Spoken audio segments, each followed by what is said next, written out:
Hello everybody, this is Zaxter99, and yes, this is me running my hands and fingers through a plastic tote full of Dubia Roaches. Oh, creepy, right? It's not so bad.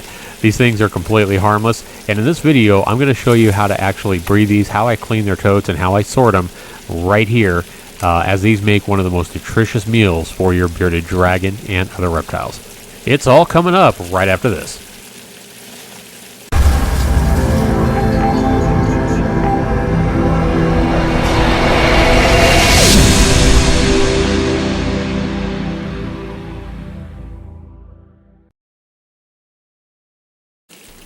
Welcome back, everybody. Now, raising your own Dubia roaches like I have here is not as daunting as it may seem. I'm going to show you guys and explain a few pointers on how to start your own colony. And right here, you see one of my Dubia roaches going through the molting process. They turn white like this when they shed their skin and grow. That's a good thing because you want them to grow to feed them to your pet, right? So the first thing you want to do is get plastic totes, at least one. I would recommend two so you can sort them into different sizes, or so you have a spare one when you actually clean out your tote. Here, you're going to want to get some like old egg cartons like this, or egg crates. This is the best thing for your Dubia roaches to hide in. They love these things. They love the dark, and they love to be able to get up inside these things and hide. Now, you want to space them out so they're not all inside of each other, stacked up like that. You don't want it like that. You want to actually place them like that so they have space to get inside there and crawl around and hide and burrow up in there. And you want to place them horizontally like this is the best way. That way all their poop and droppings drops down to the bottom of the plastic tote rather than the egg cartons themselves. Then, if you live in a low humidity area like I do, you want to place like a jar with some holes drilled in the top lid of water. This is going to help raise the humidity. And here you see me placing oranges down on the bottom. That's one of their favorite things to eat. They love those things, and it gives them their moisture so you don't have to give them any kind of water or water pellets, which are really messy. Here, I'm actually giving them some torn up bread because my bread is about to go moldy, and that's about the only time that I give them bread is when I have a few slices that's about to go bad. Next, you see me placing my adult roaches right here, right by a little heater, electric heater that I bought at Walmart. I bought this thing for like $8. It was real cheap. And I set it using a laser temperature gun, which you can buy for about $20 on Amazon. They're real cheap as well. So you can measure the temperature inside your plastic tote. You want it above 90 degrees. Between 90 and 95 is optimum breeding temperature for your Dubia roaches. So you're going to have to play around with it. You can see the settings that I've set on my little electric heater here, and that's about what I need it. I'm raising it a little bit because it's getting a little cooler at night where I live. I want to go ahead and explain one thing real quick. As you can see, I got these Dubia roaches right in my living room. They can't escape, so don't worry about that. I've had them about 2 years. Now here, on the top of your plastic totes that you buy, you want to give them some way to breathe. And here, I'm just using screening material like you'd use for your screen on your windows.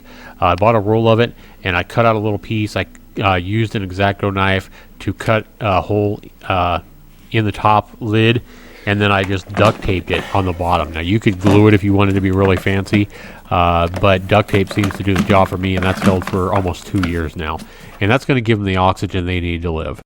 Now, here you see my favorite food to actually feed them, and they love these things. You just want to make sure you slice them up first. I slice each one into 4 slices. Here is some Dubia roach chow that I actually got free when I ordered my adults way back almost 2 years ago. As you can see, I haven't used a whole lot of this, but this is very easily to digest for the roaches, and it doesn't have too much protein. You don't want to use like dog or cat food because that typically has too much protein. You also want to supplement your roaches with like green vegetables. If you have any extra green vegetables laying around, they're going to go bad. Carrots work nice as well. Anything orange, roaches are going to love. Now, I'd recommend changing out your vegetables about once a week, 10 days pushing it. You want to make sure you remove any old vegetables because they will get moldy, and mold can be really, really bad for your roaches. Now, here you can actually see the egg cartons this is after about 9 months. They start to get the droppings in there, and they'll eat holes through the egg cartons, and you want to replace those. So what I've done here is I've dumped all my Dubia roaches, got them all into an empty tote for the time being while I actually clean this up. You don't want to use any kind of chemicals or anything like that, just wet paper towels to clean up the best you can. Doesn't have to be perfect. Now here's a good look at all my roaches after I put them in a sorting tray. Now a sorting tray, I mean I just took a plastic tray and I drilled 1/2-inch holes in the bottom to sort out some of the smaller dubias. And here I'm giving them a gentle shake to try to get some of the smaller ones to slide through these holes into a separate container I'll keep my babies into. Now I am going to end up taking these bigger ones and sorting them by hand, because today I want to go ahead and get a count of how many adults I have, how many males and how many females I have. But there's a good look at some of the babies there. I don't want these two guys to get smothered by all the adults, so I like to keep them in a separate container while they actually grow up. Now here you'll see my sorting container above after I've shaken them out. And now I'm actually trying to sort these guys by hand and put them in my adult plastic tote. And I am taking the bigger ones out, but I want to go ahead and show you guys the difference between your adults. This one here, these black shiny ones, typically these are the females. They don't have any wings, and a lot of them are really glossy black. That is definitely an adult female ready for breeding. And you want to put them in there with the definitely want egg cartons for the adults. And here is a young female, not quite as black. And I'm looking for a male now. Here I found a nice young male. This one is kind of, he just actually molted. He's nice and young. He should live a good while. And you can see the wings on him. Only the male Dubia roaches have the wings. But don't worry, just because they have wings doesn't mean they can fly around. At best, they can jump a few inches. So they're not going to fly away on you. Don't worry about that. But as I'm actually sorting these out, I'm keeping a count of how many males and how many females I actually have. This is very, very important if you're wanting to breed them, because you cannot have too many males. So at the most for your males, I would say about 3 females for every male.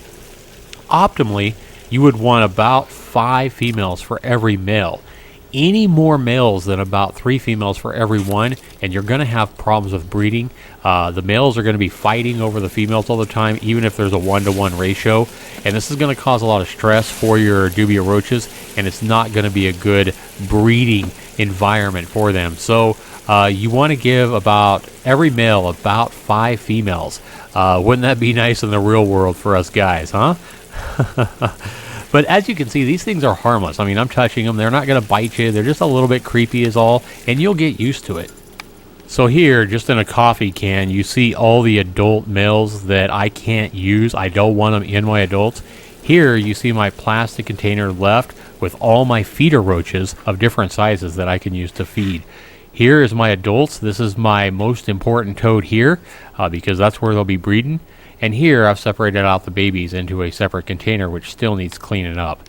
But at least I got my babies separated. These are the smaller ones that I don't want to get smothered by all the bigger ones.